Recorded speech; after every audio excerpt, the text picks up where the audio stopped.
বাঁচা।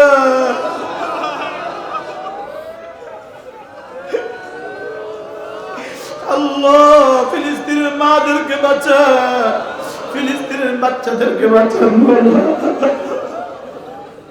আল্লাহ। যে মার সামনে তার কলিজার টুকরা বাচ্চাটা টুকরো টুকরো হয়ে গেছে, ওই মার কলিজার কি অবস্থা রে মাওলা।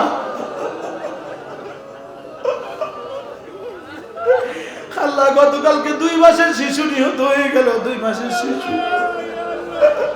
আল্লাহ এই নব্য ফেরাউনকে ফেরাউনের মতো ধ্বংস করে দাও আল্লাহ। আল্লাহ এই নব্য ফেরাউনকে ফেরাউনের মতো ধ্বংস করে দাও আল্লাহ। আল্লাহ নেতানিয়াহুকে তুমি ধ্বংস করে দাও আল্লাহ। আল্লাহ ইসরায়েলের প্রেসিডেন্টকে চিরতরে ধ্বংস করে দাও মাওলা। আল্লাহ একটা একটা ইহুদিকে চিরতরে ধ্বংস করে দাও আল্লাহ।